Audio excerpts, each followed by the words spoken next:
नमस्कार मित्रों, मैं एस.वी. भारद्वाज आपका स्वागत करता हूँ। ज्योतिषीय चर्चा में आज हम कुंभ राशि की बात करेंगे, कुंभ लग्न की बात करेंगे। दोस्तों, मार्च कैसा रहेगा जानते हैं दोस्तों इस चर्चा से। साढ़े साती का आखिरी चरण शुरू होता है मार्च के महीने से, तो बहुत ही सुखद यह समाचार है आपके लिए। आपकी राशि के ऊपर से शनि जो गोचर कर रहे हैं 29 तारीख को उतर जाएंगे। तो उतरती हुई साढ़े साती भी इसे कह सकते हैं, आखिरी चरण कह सकते हैं। तो ये बड़ा परिवर्तन आपके लिए बहुत सुखद रहेगा, ये शुरुआत में ही बता देता हूँ। तो ये महीना आपके लिए बहुत महत्वपूर्ण है, इस नाते नहीं कि ये अकेले शनि से आपको काफ़ी रिलीफ मिलेगा, इस नाते भी कि इस महीने काफ़ी सुखद और भी घटनाएं होने वाली हैं, काफ़ी सुखद परिवर्तन और भी हो रहे हैं। एक तो सूर्य का परिवर्तन काफ़ी सुखद रहेगा आपके लिए, वो इसलिए क्योंकि अभी अस्त शनि के साथ गोचर कर रहे हैं। 14 तारीख से 14 मार्च से सूर्य जब आगे चले जाएंगे तो शनि के अशुभ प्रभाव से सूर्य को निजात मिलेगी। देखिए, अशुभ प्रभाव शनि का, जी हाँ दोस्तों, शनि के साथ कोई भी ग्रह हो तो वह प्रभावित होता है, न कि शनि प्रभावित होते हैं, ये याद रखिए मोटे तौर से। तो सूर्य का यहाँ पर जाना 14 मार्च से, सूर्य आपके सप्तम भाव के मालिक है, ये बहुत इम्पोर्टेंट भाव है क्योंकि आपके वैवाहिक जीवन के साथ साथ ये व्यापार का भाव भी है। रोज़मर्रा की आमदन भी यहाँ से देखते हैं, कहीं ना कहीं कुछ हद तक अदालती मसले भी इससे विचार करते हैं हम।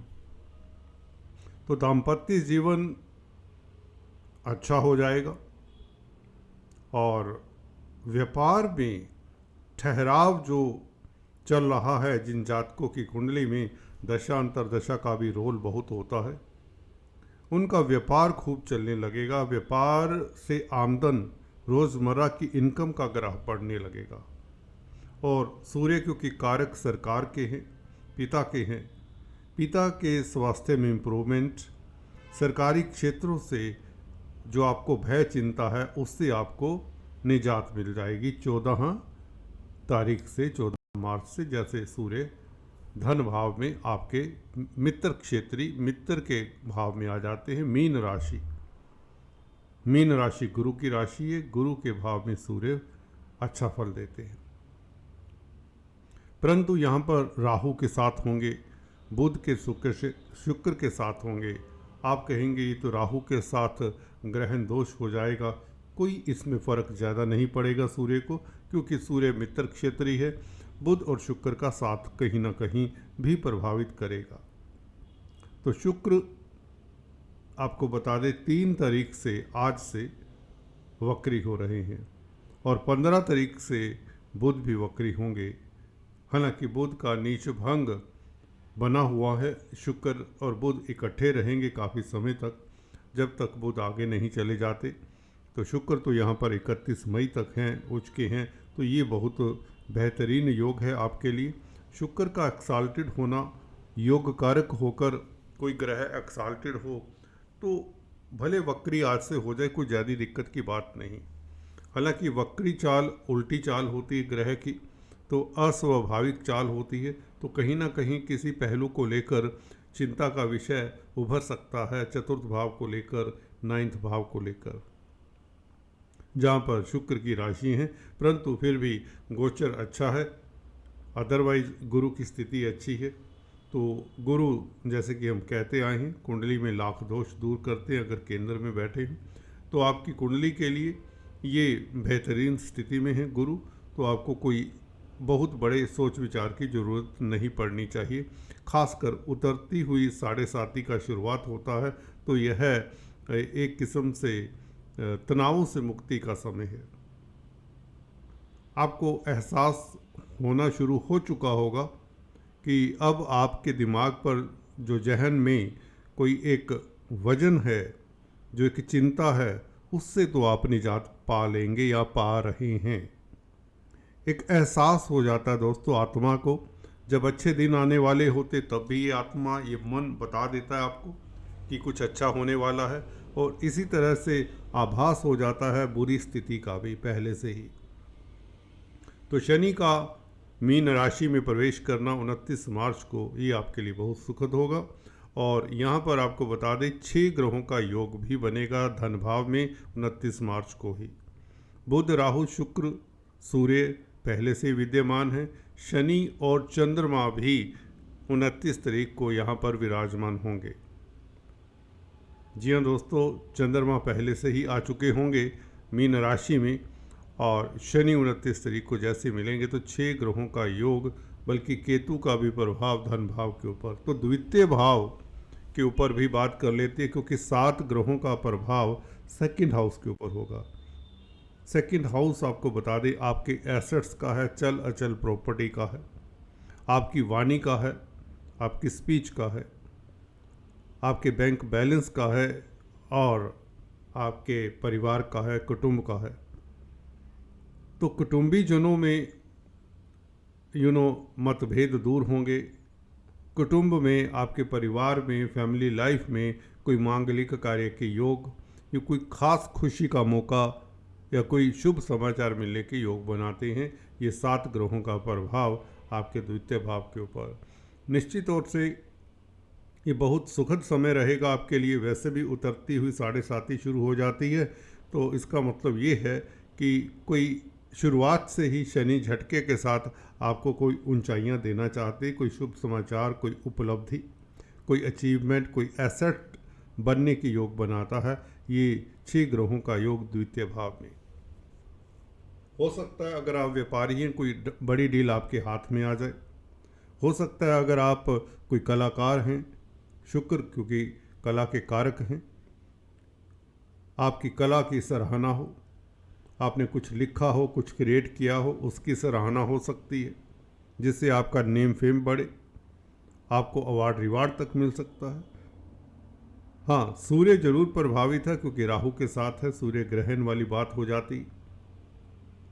तो यहाँ पर पिता के साथ वैचारिक मतभेद ना हो, इसका ध्यान रखना है। अदरवाइज सूर्य क्योंकि मित्र क्षेत्रीय है, मीन राशि में है, मुझे नहीं लगता कोई सूर्य यहाँ पर दिक्कत में ज़्यादा है, क्योंकि दूसरे ग्रह भी काफ़ी साथ में हैं। तो एक बात और बताना चाहता हूँ, 6 ग्रह जब इकट्ठे हो, अगर आपको ये देखना है सबसे ज़्यादा प्रभाव किस ग्रह का पड़ेगा, तो आपको सबसे स्ट्रोंग ग्रह उस वक्त देखना होता है, उस कॉम्बिनेशन में, उस कंजंक्शन में। सबसे स्ट्रोंग ग्रह शुक्र ही होगा, क्योंकि शुक्र उच्च के हैं। सो बिना डाउट के शुक्र को बल मिलेगा किसका? बुध का बल मिलेगा, राहु का बल मिलेगा, शनि का बल मिलेगा। तीनों दोस्त हैं शुक्र के, तो शुक्र आपके बली हो जाएंगे 29 तारीख से, जैसे शनि की शिफ्टिंग होती है। इसका मतलब चतुर्थ भाव और 9th हाउस के आपको शुभ फल और भी अच्छी तरह से मिलेंगे। जमीन, जायदाद, मकान, भवन, प्रॉपर्टी, दुकान इत्यादि का आपको शुभ फल मिले, इसमें इन्वेस्ट करने से आपको लाखों करोड़ों का लाभ हो, क्योंकि धन भाव में शुक्र होंगे। देखिए 6 ग्रहों में मैंने बताया जो सबसे स्ट्रोंग होगा उसको ही ज़्यादा लाभ होगा। तो चतुर्थ भाव के आपको शुभ फल मिलेंगे, ये बात निश्चित है। प्रॉपर्टी रिलेटेड डिस्प्यूट आपके ख़त्म होंगे। पेरेंटल प्रॉपर्टी के विवाद से अब उभर सकते हैं। इस अवधि में हल्की सी कोशिश करें। वैसे भी शुक्र और गुरु का राशि परिवर्तन है, तो धन आता है प्रॉपर्टी से, पेरेंटल प्रॉपर्टी से, शिक्षा से, कंसल्टेंसी से, ऑनलाइन बिजनेस से, ऑनलाइन कामकाज से, कला से, क्रिएटिविटी से, आर्ट आर्किटेक्चर से, भौतिक पदार्थों से, जो भी लग्जूरियस प्रोडक्ट्स हैं उनमें अगर आप संलग्न हैं, उनका कामकाज करते हैं, लग्जरी आइटम्स का सेल परचेज या किसी तरह से भी डायरेक्टली इनडायरेक्टली जुड़े हुए हैं लग्जरी पदार्थों के साथ, तो आपको खास लाभ होता है। स्त्री वर्ग से खास लाभ होता है। कॉस्मेटिक्स, रेडीमेड गारमेंट्स, ज्वेलरी इत्यादि, इन क्षेत्रों से भी आपको लाभ होता है। आपका लव लाइफ भी बेहतर होगा, क्योंकि पंचमेश बुध के साथ शुक्र का संबंध है, चंद्रमा का संबंध है, लग्नेश का संबंध है। पंचम भाव लव रोमांस का भी है, तो रोमांटिक लाइफ आपका बेहतर होगा, दाम्पत्य जीवन आपका बेहतर होगा और शेयर स्टॉक मार्केट से आपको लाभ के योग बन जाते हैं। ये 6 ग्रहों का योग 29 मार्च से जैसे ही बनता है।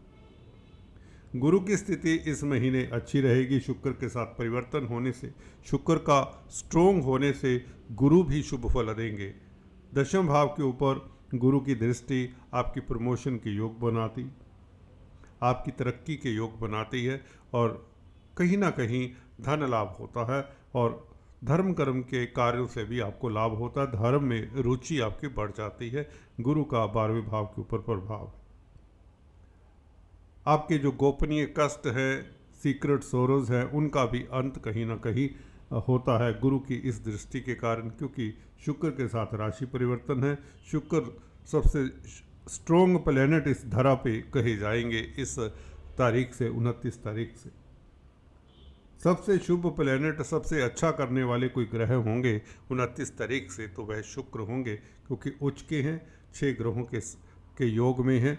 तो शुक्र जिनकी दशा अंतरदशा प्रतंत्र दशा है या दशानाथ अंतर दशानाथ के साथ हैं या प्रभावित हैं, उनके वारे न्यारे, और ये काफ़ी लोग होंगे, 50% से ज़्यादा लोग इस तरह के होंगे।